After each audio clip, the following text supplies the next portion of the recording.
Good afternoon and welcome to ZTN News Blitz, our top stories. Commuters in Zimbabwe left stranded as Zupco is overwhelmed. ZIM Level 2 lockdown worries health experts.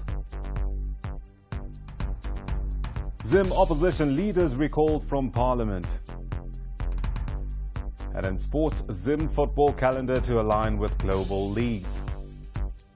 It is day 2 of Zimbabwe's Level 2 national lockdown. Businesses in the formal sector have been permitted to reopen under strict health conditions, but a majority of employees are struggling to commute to and from work. It appears the country's public transport utility, Zupco, is overwhelmed under Zimbabwe's Level 2 lockdown regulations, and Zupco is the only legal public passenger transport operator. A visit to a number of residential areas yesterday and today showed that Zupco is struggling to meet demand. ZTN spoke to some commuters who shared their frustration.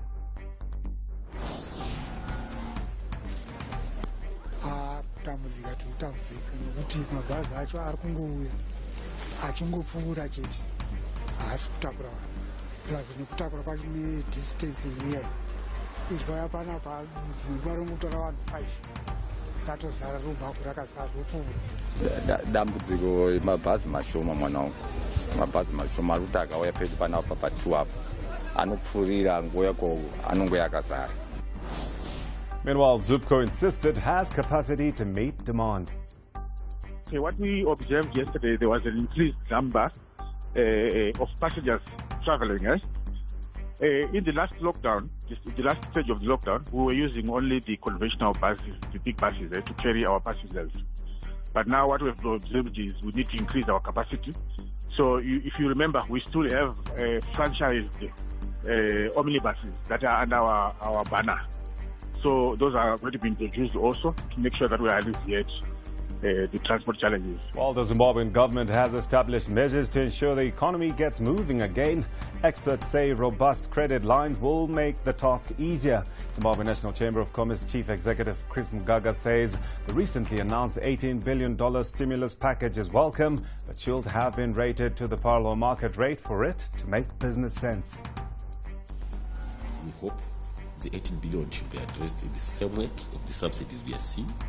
It should also be addressed in the same way of the fixed exchange rate we are seeing. Because already at 1:25, I think the market is already defined and made clarity on its own behavior to say it's not a true price of the US dollar.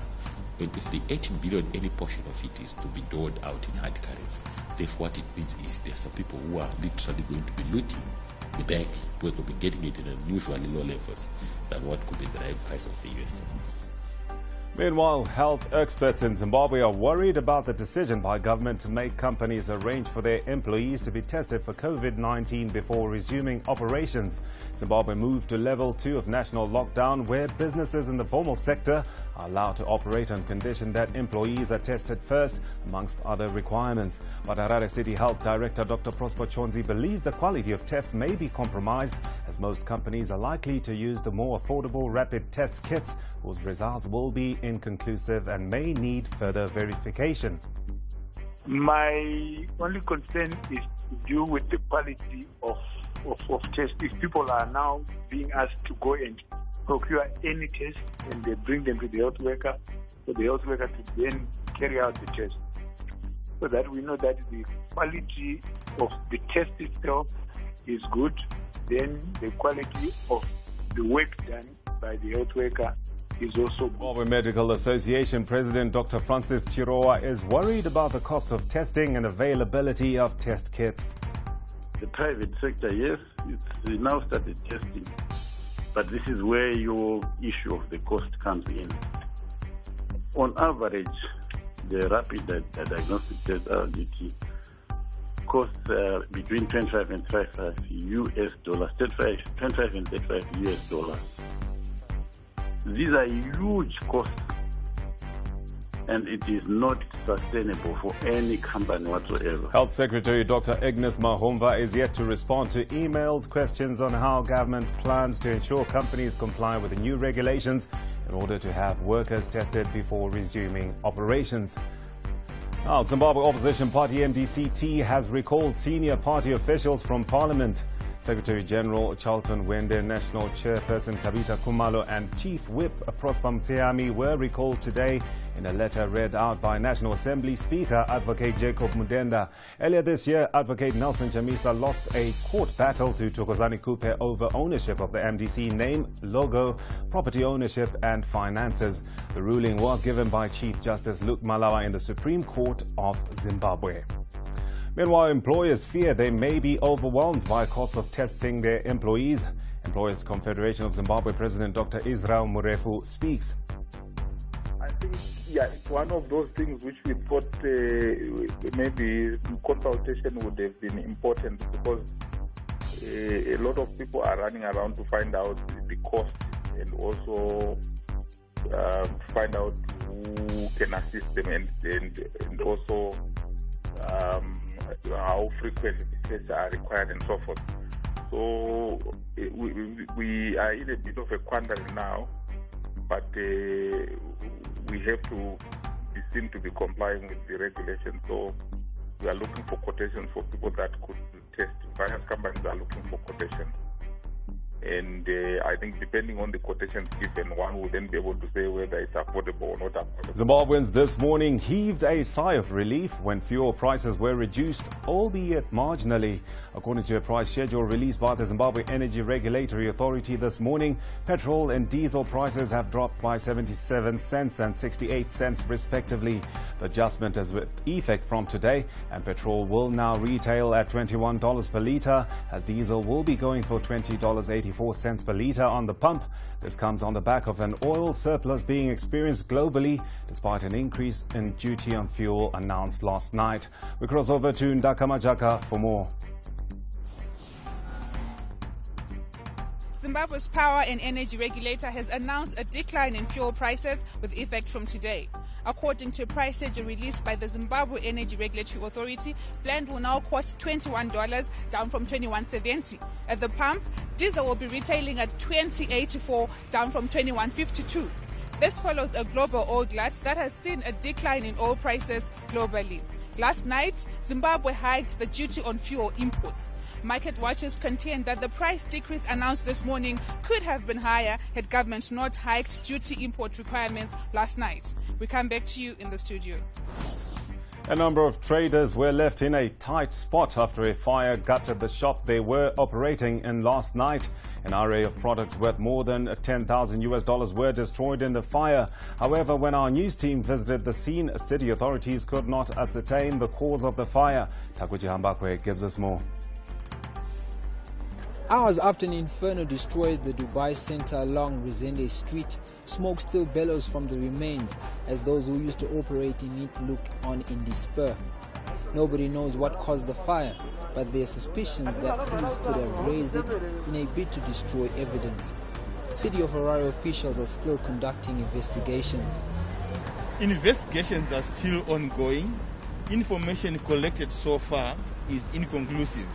So at this moment we cannot point to the exact cause of the fire, but our investigators are working with all other arms of government to establish the cause of the fire. I'm standing in what remains of this mall, which used to be booming with various businesses, from hair salons, centers with people selling spices, and some were running photo studios. But in the midst of the debris, you can see the good book, the Bible, has not burnt.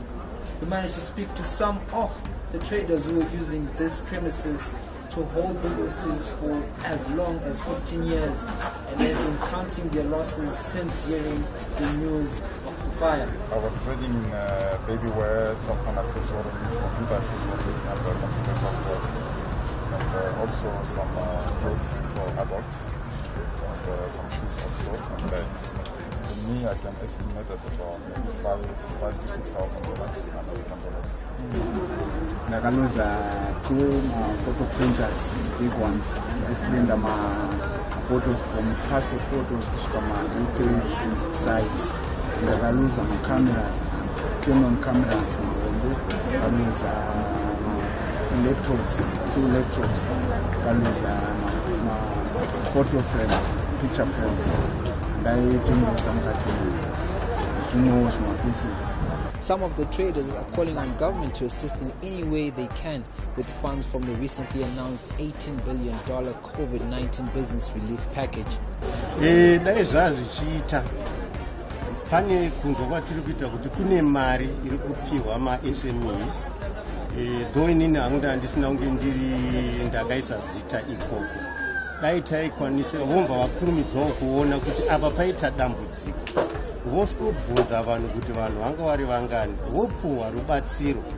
This tragedy piles more misery to already suffering businesses. Without any insurance cover, the traders can only look to the heavens for sustenance now and post-lockdown. Takuchi Mbakwe for ZTN News in Harare.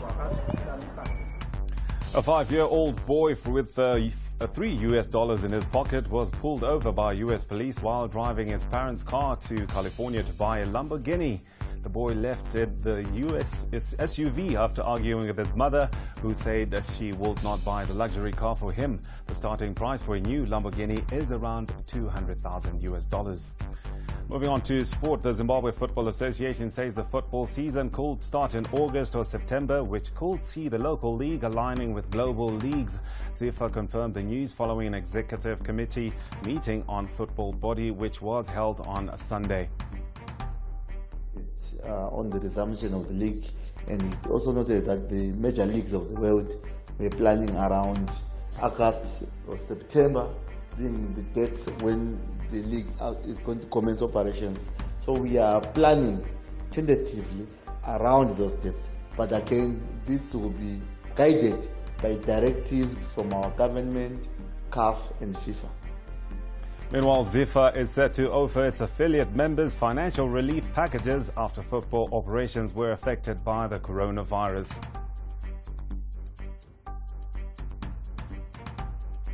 A return to action after the coronavirus lockdown. The country's baseball season began today, while football and golf will follow suit soon. Fans were not allowed in any of today's 5 opening baseball matches. Banners with photos of masked fans stretched across the empty benches at the Munich Baseball Stadium. Coming back to football, the English Premier League is hopeful of a potential June 8 resumption, but there are many complications. The BBC reports that a number of Premier League club doctors have raised a range of concerns, including their own liability and insurance cover if players contract the virus. There is also the issue of testing players for COVID-19 and playing all the remaining matches at neutral venues. Some clubs say that a relegation will not be fair in these circumstances, and today the Professional Football Association Chief Executive Gordon Taylor says halves of less than 45 minutes are being considered when football resumes. FIFA has proposed the use of up to 5 subs to ease the risk of injuries due to the long layoff. The developments in the EPL that Liverpool fans will certainly follow with keen interest. Bringing News Blitz to a close, a diplomatic passport comes your way shortly, and Robert, the host, is on standby. Now, Robert, today, where is diplomatic passport taking us?